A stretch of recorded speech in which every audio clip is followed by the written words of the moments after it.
So, if you're building in decentralized finance, you probably think you're, well, just writing code, right?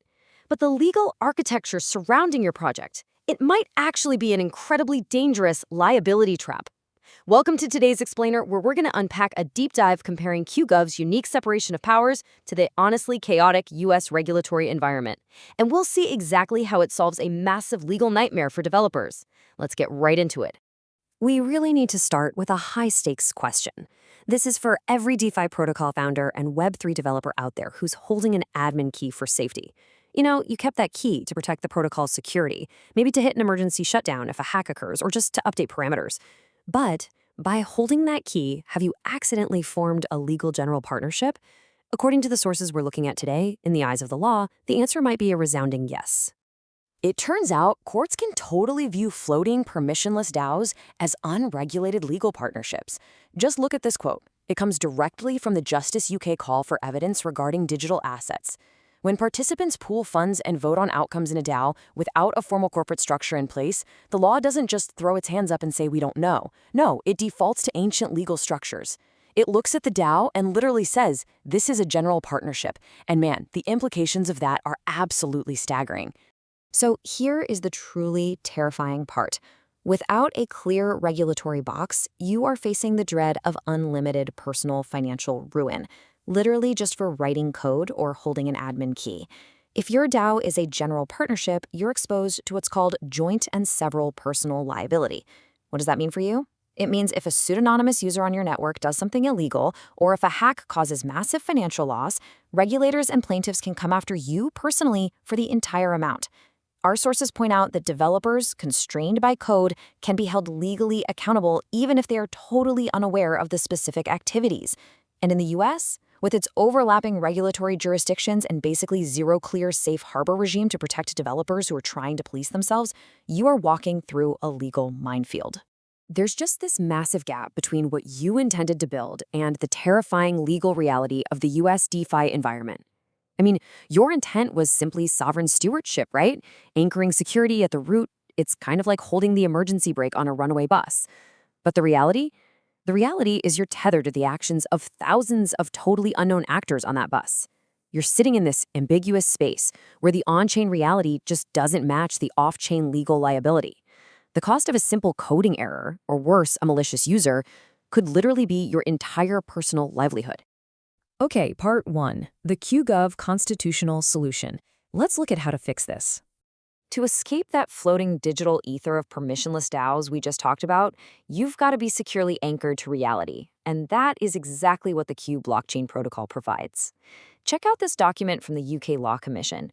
It shows that the market desperately needs a common rulebook to define roles and allocate liability when things inevitably go wrong because commercial parties are generally, and understandably, unwilling to bear uncertain risks. This document highlights that a multilateral contractual arrangement can actually arise between parties who agree to be bound by a common rulebook, even if they don't know each other's identities. Adherence to this framework just becomes a condition of participating in the system. So by opting into the Q Constitution, projects replace all that regulatory ambiguity with something called shared governance security, creating a legally grounded reality. The Q Constitution is that common rulebook. It integrates smart contracts with a foundational private law-based legal framework. So instead of a chaotic, unregulated partnership, you have enforceable private contracts for all stakeholders. It essentially acts as an external security anchor. And by doing that, it instantly increases the cost of corrupting governance so much that attacks just become unprofitable. Moving on to part 2, separation of powers, root nodes versus validators. The technical mechanism that actually makes this constitutional rescue possible is a strict separation of powers. And this right here is where QGov fundamentally solves that US admin key trap. Just like a real-world government, QGov separates the executive branch, which would be the validators executing transactions, from the judicial branch, which are the root nodes monitoring compliance without actually writing blocks. So validators stake QGov tokens and do the heavy lifting of block formation. But the root nodes, they sit beneath them as a supplementary security layer. They don't validate transactions at all. They simply oversee the validators to ensure total compliance with the Q Constitution. Now, why does this separation matter so much? Well, because it achieves meaningful legal detachment from individual validators, which protects the system's overall independence. Remember that general partnership trap we talked about earlier? If an admin has total, unchecked control, the law basically sees them as personally liable. But as the UK Law Commission notes, a decentralized protocol can achieve meaningful detachment. Because the root nodes and the validators are separated, and crucially, both are bound by the Constitution rather than arbitrary admin keys. Absolutely no single operator has the kind of unchecked control that triggers that devastating personal liability. And we can see how this works through the delegated proof-of-stake flow. Power moves from token holders directly into this system of checks and balances. The token holders delegate QGOV to validators and root nodes. This operational flow ensures that the cost of corrupting governance is literally always higher than the potential reward. If a validator acts maliciously or, just steps out of line with the Constitution, they can be slashed or removed by the root nodes. It creates a predictable, highly transparent environment that courts and regulators can actually understand, completely neutralizing the chaotic liability of a standard DAO. Which brings us to part 3, escaping the liability trap. You see, it's not just about the on-chain mechanics. It is absolutely crucial to consider the physical jurisdiction anchoring those mechanics.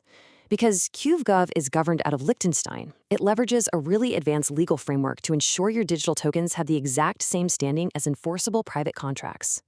I'm talking about the Liechtenstein Blockchain Act, specifically the TVTG framework. It's honestly groundbreaking.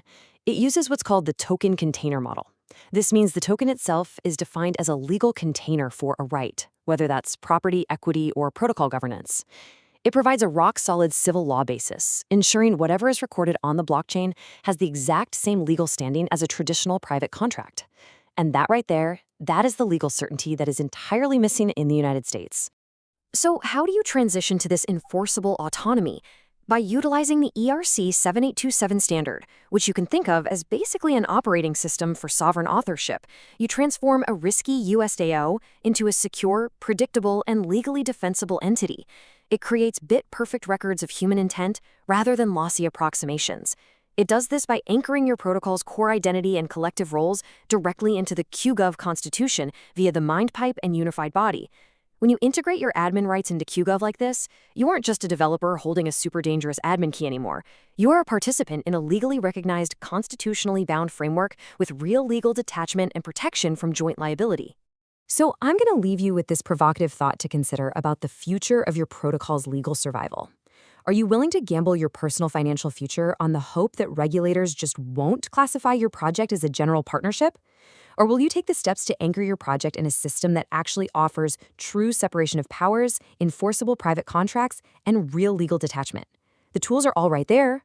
The QGov rescue plan is built, but ultimately the choice of how you govern your protocol is yours.